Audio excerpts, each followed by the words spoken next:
What's going on, everyone? In this video, I'm going to talk about using the Aces system in Classic BattleTech. And it's not like this is the first time I've talked about it. I actually did a couple of experiments really early on when I got the Scouring Sands box, just to test out what it would be like to try to use these cards to control an automated force in a Classic BattleTech game. And in those videos, my conclusion was generally, I don't think I'd really use it. I don't think it does a good enough job, but that turned out to not be the case. As I've gotten more comfortable with this system, I actually think it can work pretty well, but there are some challenges, and that's what I want to cover here. My top 5 biggest challenges I have when I'm trying to use Aces for Classic BattleTech.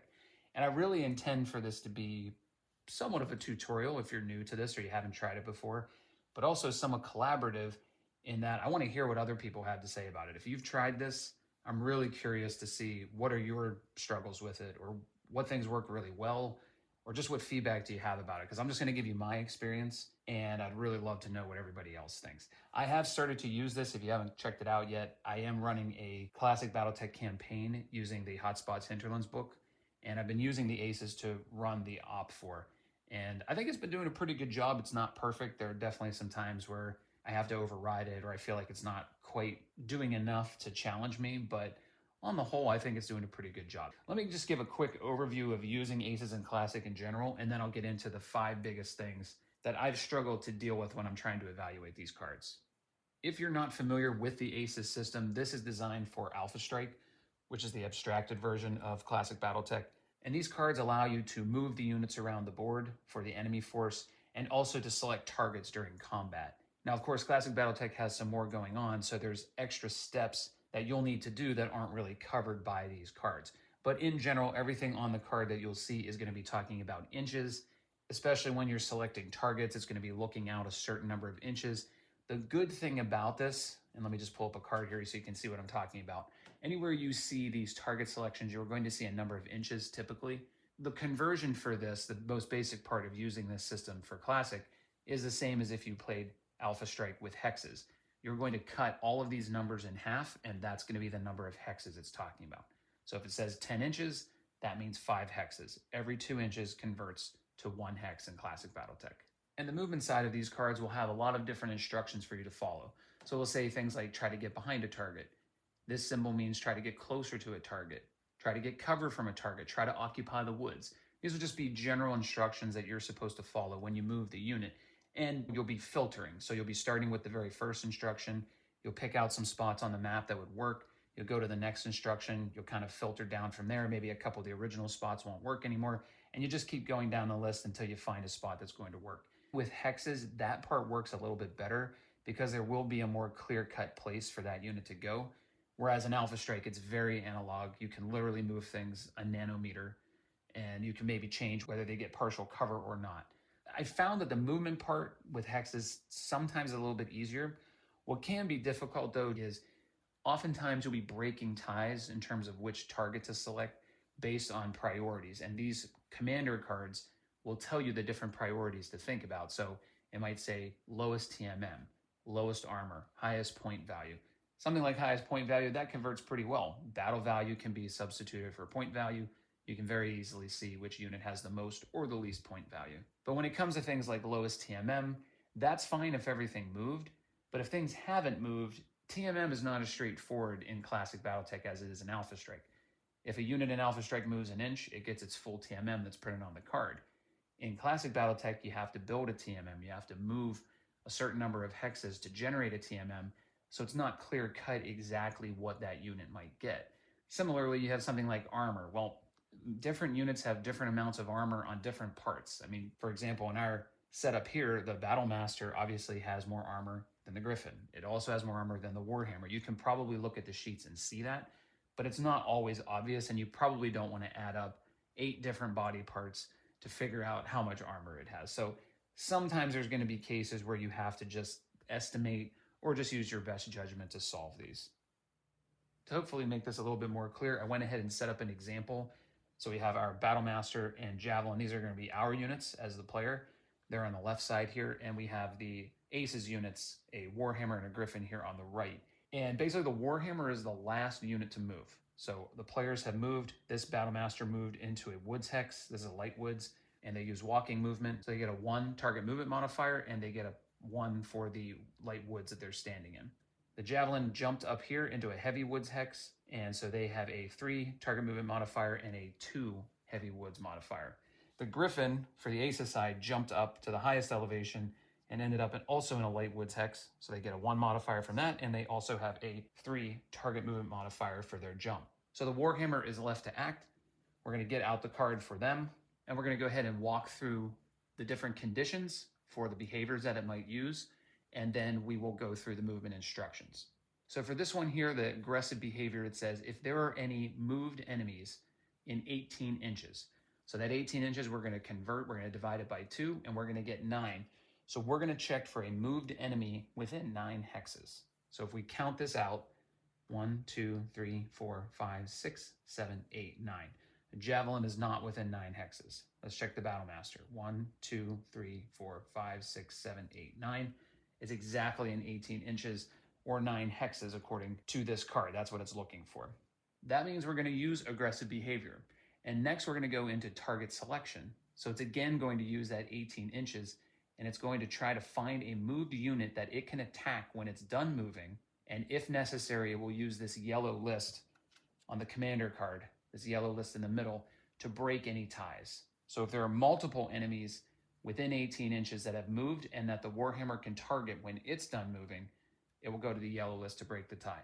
Now we know that there's only one unit that's moved within 18 inches, that's the Battlemaster, so we'll use that for target selection. So in the end of its movement, it needs to be able to target, have this unit in its attack range when it's done. Now for the Warhammer, when we're playing Classic BattleTech, the firing ranges are different.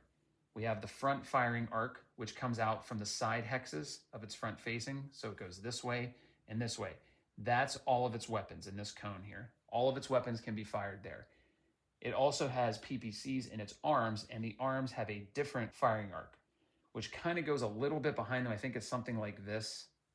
So as long as something's not in this rear cone here, the Warhammer will be able to attack it. So it has a little bit more to the right and left than you would have an Alpha Strike, which just has a very clear, you take the back hex line and anything in front of it is in the firing arc. So in some ways, Classic is a little more flexible with the movement, and in some ways it's a little more restrictive. In any case, that's the requirement here for the movement. So now let's go through the filters. Number 1 is behind the target. Now the Warhammer has a movement profile of 4 walking and 6 running. These cards will not tell you which movement mode to use. So you have to use your own judgment on what it needs to get to the location it's asking, but also to accommodate other things like getting a movement modifier, that sort of thing. Now we know that based on the movement it has, with only a 6 hex maximum, there is no way it can get behind the Battlemaster. That's just not going to happen. So we're going to skip that filter. Next, it wants us to get closer to the target. Okay, so if we're thinking in terms of which hexes could we highlight as being closer to the Battlemaster, well, pretty much anything in here is going to be closer. So it could go this way, it could go right over the hill, it could kind of wrap around a little bit. I mean, basically, as long as it moves in this direction, any of those spots are going to work. Next, it wants to get cover versus the target. Now, cover in Classic BattleTech is a little bit different, and I will bring this up as one of the challenges. You can't just hold the side of a hill or a building and get cover in Classic BattleTech like you can in Alpha Strike. So the only sources of cover, meaning a defensive bonus, like you get a +1 or a +2 to the enemy's target number when they're attacking you, if you're a mech, standing in front of something that is 1 level higher than what you're standing on. So for example, the Warhammer's on a level 0 here, standing in front of and adjacent to a level 1 hex. So that means you can imagine it's kind of up to its knees here. I guess if I had 3D terrain, you could see it better, but I wanted to just use the regular map because I don't know if everybody uses 3D terrain for their classic games. But this would be up to its knees like that. That will give it partial cover, but only if it's standing right next to it. If it's over here, it doesn't get partial cover from that, only if it's standing adjacent to it. Woods would be another source of cover, and then standing in depth 1 water, where the water would be up to its knees or its hips, and that would provide it with cover. That's it. You can't get as creative as an Alpha Strike where you can really just position yourself perfectly so that just enough of your unit is hidden to prevent line of sight. When you're playing on Hexes in Classic BattleTech or Alpha Strike with Hexes, it works a little bit differently. So those are the sources of cover. So that would mean our options are, because we can't stay where we are, we need to get closer, and Aces always wants to move. Sometimes it'll tell you to stand still, but otherwise it wants you to move. This hex would work because it would stand here and it would again get that partial cover bonus. The way we can check that, these are very handy to have, little laser lines. We're going to draw from the middle of the target hex there to the middle of the Battle Master, and it passes through this level 1 hill, so that would provide it with partial cover there. It also has these trees available. It could walk over this hill, and there are some trees down here that it could walk into. That's it. So now we've narrowed down all these hexes that were here before. We've narrowed them down to here, to here, and to here, and to here. Now, can it get into all these hexes? We'll see that in a minute. So the last thing is going to break the tie for us. It wants to occupy the woods. This hex would be eliminated because we know we can get at least one of these hexes down here. So that's where this unit is going to attempt to go. Now we need to figure out what movement mode does it need to use and which hex is it going to end in. Well, this is going to be relatively simple because to go up a level costs an additional movement point. So this would cost 2 to get into here. To go back down the level, down into these woods, would also cost an additional movement point, but going into woods costs another additional movement point. So that's going to cost 3 to get down there. We're already at 5. So that means the Warhammer will have to run to get up over this hill and then back down into the woods. It will not be able to go here or here, so this is the only hex where it can satisfy all of those conditions. It could, as its final movement, turn 1 hex side to the right. So if we mark the Warhammer, that would be a black dice for running movement with a 6 because it generated no target movement modifier. It only moved 2 hexes, which is a 0. And then the way I operate is I like to just mark when it's in a woods hex because otherwise sometimes you forget. So I just mark it with that dice there to indicate it gets a +1. We were able to do everything on that card. I mean, it was a very obvious place for that unit to go based on the filters that we were provided. There literally was the only hex on the map that we could go to satisfy everything that it wanted. When we're done with movement, looking at the firing arc here, which is going to be this way. That's the firing arc, front firing arc. The Battle Master is in that, so we're all good. We've satisfied every requirement on that card. Now, as I'm walking through this, if you're familiar with Classic BattleTech, you might be saying to yourself, I'm not sure that's a really great move. And you might be right. And so now we can talk about 5 of the biggest things that I find are a little bit lacking when you're using the Aces cards. I think they do a good job of getting you in the right direction, but you're going to find cases like this where that might be a good move in Alpha Strike. I mean, definitely. That'd be a great move. In Classic BattleTech, there might be other options you want to think about for the Aces to really maximize what they're doing with their units. The number one thing, far and away, when you're playing Classic BattleTech with Aces is building a target movement modifier. That is crucial in Classic BattleTech, and that's part of what makes it so much different from Alpha Strike. You can't just get your target movement modifier by moving any amount. You have to build up that TMM throughout the course of the movement phase. And the Aces are not going to account for that because they think the unit gets its target movement modifier no matter where it goes. So if we reset this and we move the Warhammer back, this is a fine move. I mean, it is going to get a +1 to anything that attacks it. In fact, from the Javelin, it would actually get a +2 because this Woods Hex would be counted as well. But the Warhammer with 6 movement points could turn for 1 and then move 2, 3, 4, 5, 6. That would give it a 2 modifier because it moved 5 hexes. So 3 to 4 hexes is 1 target movement modifier. 5 to 6 hexes is a 2. This would give it a better mod against the Battle Master. It can torso twist because you can do that in Classic BattleTech, and that would keep its forward facing this way. Things like that will come up a lot when you're playing with Aces. It will often do things like this. Well, there's woods 2 hexes away, so go in there. But in situations like this, you're going to spend a lot of movement points moving into this 1 hex, and that might not really be the best use of the movement points. Now, there are definitely cases to be made in a situation like this with the Battle Master, which has an absolute crap ton of weapons. You may not want to get into medium range against its short range weapons like 4 medium lasers and an SRM-6. So this might be the better place to be because that will be 1, 2, 3, 4, 5, 6, 7. All of its short range weapons are going to have to hit at long range in that case with a much higher modifier. I think when you get to this point, you know where the Aces want to go, but you also know that in Classic, moving more gives you a better modifier. You're using the same movement mode, so it's not like you're saving anything by moving into this hex. So you as the player have to make a golden rule decision of, do I move more hexes for this unit to build the modifier, or do I go where the Aces card wants and just hope that it works out okay? There's no perfect answer. I haven't found the ultimate solution to it, but I would say this is the number one thing that comes up when you're trying to use it. If you have any ideas or any guidelines that you use for it, I'd love to hear them. For me, it's just a judgment call. Is this what I would do? Or is this making the best use of the movement points? You know, you just kind of have to think about that and go from there. Like I said, you may have to use your knowledge of your own forces to say, is this a better place than here because of the weapons this unit has? All right, the number 2 challenge is heat. So the Aces cards do deal with heat. If I bring up the combat side of an Aces card, down at the bottom here, it does give guidelines for when to use overheat. And this will mostly be based on whether the unit's been destroyed or not, and whether it has a good target number for its attacks or not. Now, a couple things that are difficult in Classic are that you can't overheat when you're destroyed because you have to make attack declarations beforehand. Of course, you could say it's very likely this unit will be destroyed, so go ahead and use max overheat. Also, every weapon has a different target number potentially, depending on what's going on. So if I move the Warhammer back here, this unit's, the Battlemaster, the PPCs on this unit are going to have short range, whereas the medium lasers and SRM6 are going to be in medium range. The same goes for the Warhammer. Its PPCs will be at short, its other weapons will be at medium. So it's going to have different target numbers for different weapons. Now you might say, okay, the PPCs are the big ones, they generate tons of heat. We'll prioritize those when making this decision, but it's not quite as clear cut when you're using the Aces.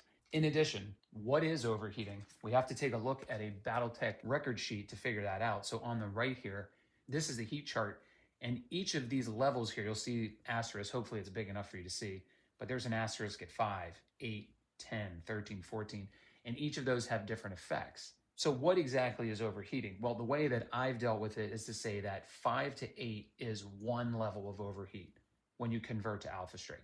So in Alpha Strike, if you overheat by 1, you're going to get a +1 to your target number when you attack. You're going to get a -1 or -2 inches, which is 1 movement point in Classic. And then similarly, 10 to 13 would be 2 levels of overheat for Alpha Strike, because that would be a +2 to target number, -4 or -2 movement points for movement. That's kind of how I dealt with this, to figure out what does overheat mean. So if it says overheat by 1, I say that allows it to go up to 8 heat. If I go up between 0 and 4, I don't even consider that overheating. So if the unit goes into that, it's okay, even if the card did not tell it to overheat. Sometimes the card will say, if this unit has any heat, don't attack and cool down. Again, I would only base that on it being at 5 or above. That's the way I've dealt with that. I felt like that part I've been able to get over that challenge. I think that's a pretty good system. Now, what came up in one of my recent playthroughs for Classic is I have a fire starter on my mercenary company, and when that unit was attacking the Aces, I had to consider that unit can overheat it by 6. And, it's in short range. It has a low target number. I mean, do I factor that situation in to what the Aces unit is doing? Another aspect was falling. Standing up from a fall costs heat. At least now it does. When the core update comes out, that will go away. But there are things like that during the game that can come up that are instituting additional heat, like an engine hit, for example, where you might have to consider that when you're thinking about, does this unit overheat during combat, or does it make any other decisions that you as the player have to decide because of these external heat applications that are happening? The third challenge is one we've already taken a look at here with this movement, which is cover. Cover is different in Classic BattleTech. Like I said, depth 1 water, woods, and standing next to a hill that is one level higher than the one you're on as a mech are really your only sources of cover, so to speak. In other words, penalties to the unit that's trying to attack you. So that part is difficult because, let me tell you, most of the Aces cards are going to have stuff on here, look for cover, look for cover, occupy the woods. The Aces love their cover, and that makes a lot more sense in Alpha Strike because cover is so prevalent. You can use anything for cover because you're using physical line of sight. In Classic BattleTech, it's not quite that easy, especially if you're a unit here, like if this Battlemaster here was being taken over by the Aces, this depth 1 water here could be used as cover, but here there really isn't any available. So it might be asking for cover, but that might not be possible. But that could happen in Alpha Strike as well. Case in point, though, things like this, if the Battlemaster were here, for example, this isn't going to work. So even if you draw a line here between the two, and this line is passing through this hill here, that doesn't give this unit partial cover. This unit would have to literally be up against that hex that it's going through, and you'd have to double check. See, that's not actually going through there.